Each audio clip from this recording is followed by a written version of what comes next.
Hello, everybody. So, this is another John Henry book, and it's by Julius and pictures by Jerry Pickney. So, we're going to see the similarities and differences between the two John Henry stories.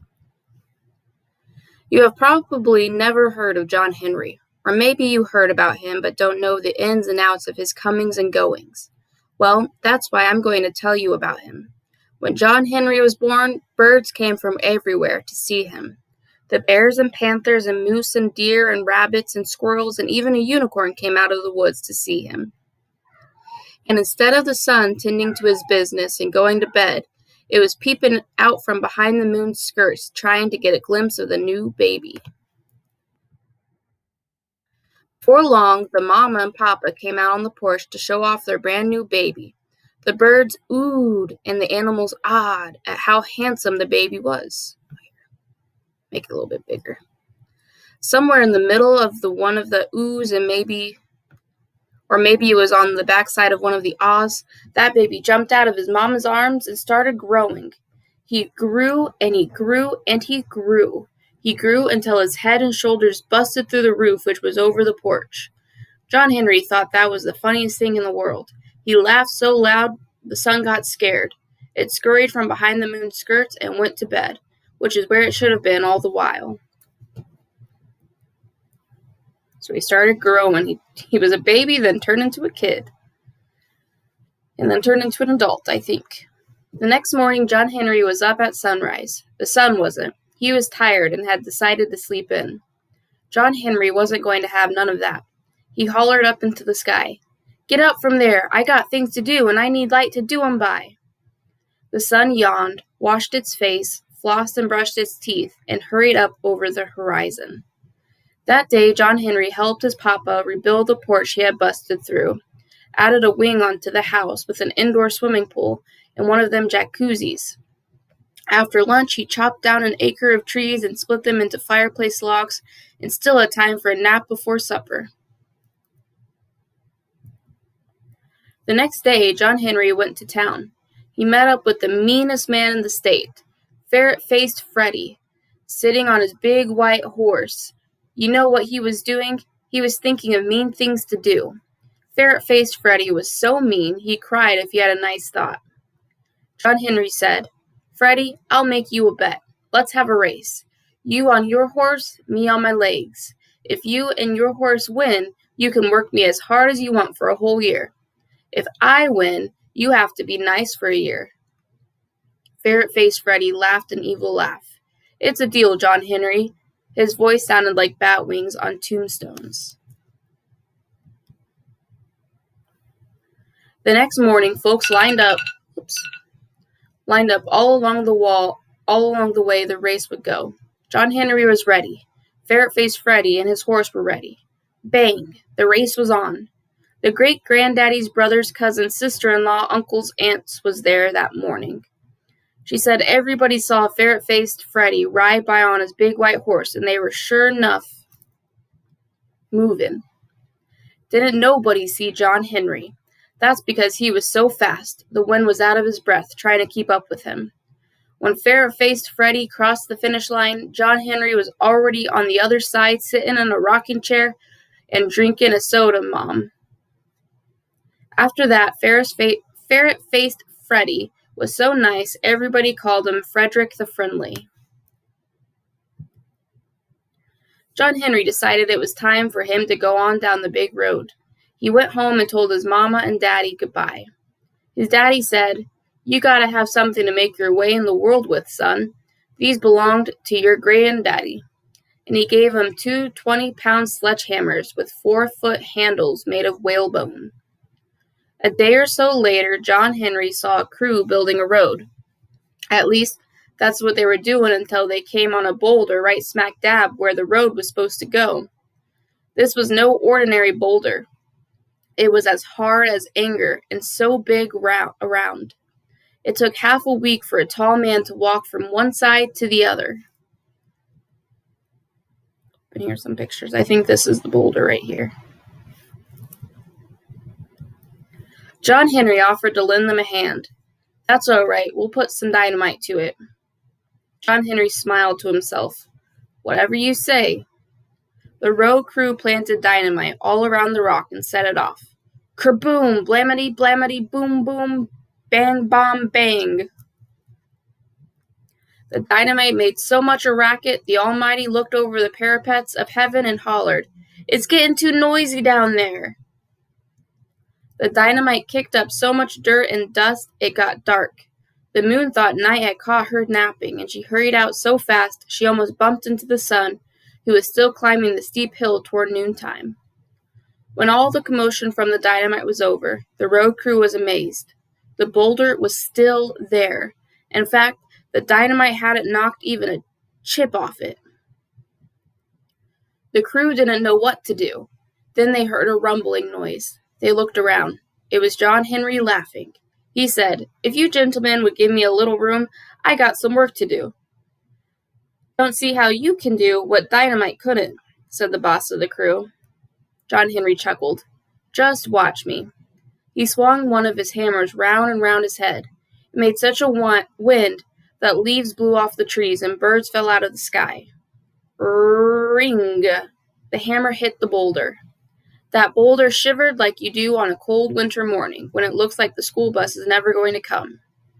Ring! The boulder shivered like the morning when freedom came to the slaves. John Henry picked up his other hammer. He swung one hammer in a circle over his head. As soon as it hit the rock, ring! The hammer in his left hand started to make a circle, and ring! Soon the ring of one hammer followed the ring of the other one so closely it sounded like they were falling at the same time. Ring, ring, ring, ring! Chips and dust were flying from the boulder so fast that John Henry vanished from sight. But you could still hear his hammers. Ring, ring! The air seemed to be dancing to the rhythm of his hammers. The boss of the road crew looked up. His mouth dropped open. He pointed into the sky. There, in the air above the boulder, was a rainbow.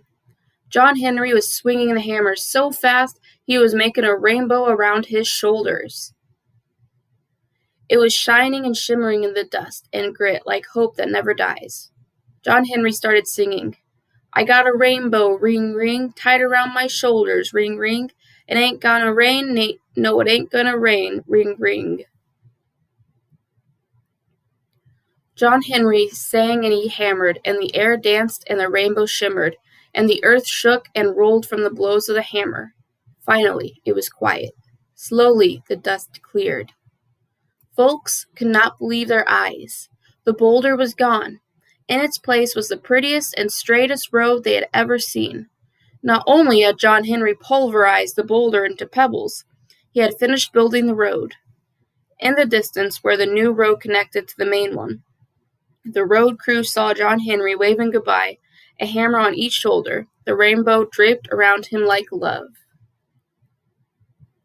You can see there's the rainbow. I like that. John Henry went on his way. He had heard that any man good with a hammer could find work building the Chesapeake and Ohio Railroad through West Virginia. That was where he had been going when he stopped to build the road. The next day, John Henry arrived at the railroad. However, work had stopped. The railroad tracks had to go through a mountain, and such a mountain. Next to it, even John Henry felt small. But a worker told John Henry about a new machine they were going to use to tunnel through the mountain. It was called a steam drill. It can hammer faster and harder than 10 men, and it never had to stop to rest. The next day, the boss arrived with the steam drill. John Henry said to him, "Let's have a contest. Your steam drill against me and my hammers." The men laughed. "I've heard you're the best there ever was, John Henry, but even you can't out-hammer a machine." "Let's find out," John Henry answered. Boss shrugged. "Don't make me know, never mind. You start on the other side of the mountain, and I'll start in the steam drill over here. Whoever gets to the middle first is the winner." Whew, he's tall, man. The next morning all was still. The birds weren't singing and the roosters weren't crowing. When the sun didn't hear the rooster, he wondered if something was wrong, so he rose a couple of minutes early to see. What he saw was a mountain as big as hurt feelings. On one side was a big machine hooked up to hoses. It was belching smoke and steam. As the machine attacked the mountain, rocks and dirt and underbrush flew into the air. On the other side was John Henry. Next to the mountain, he didn't look much bigger than a wish that wasn't going to come true. He had a 20-pound hammer in each hand and a muscle hard as wisdom in each arm. As he swung them through the air, they shone like silver, and when the hammers hit the rock, they rang like gold. Before long, tongues of fire leapt out with each blow. And there's the mountain. On this side is the steam engine, and on the other side is John Henry. On the other side, the boss of the steam drill felt the mountain shudder. He got scared and hollered, "I believe this mountain is caving in." From the darkness inside the mountain came a deep voice.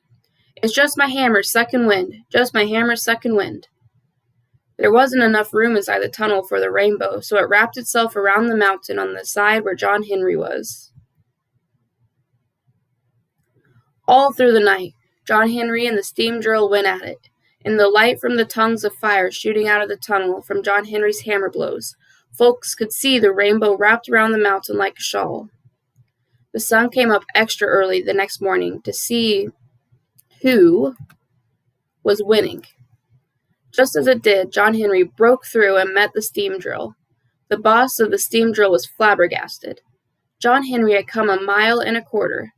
The steam drill had only come a quarter. Folks were cheering and yelling, "John Henry! John Henry!" John Henry walked out of the tunnel into the sunlight, raised his arms over his head, a hammer in each hand. The rainbow slid off the mountain and around his shoulders. With a smile, John Henry's eyes closed, and he slowly fell to the ground. John Henry was dead. He had hammered so hard and so fast and so long that his big heart had burst. Everybody was silent for a minute. Then came the sound of soft crying. Some said it came from the moon. Another one said she saw the sun shed a tear. Then something strange happened. Afterward, folks swore the rainbow whispered it.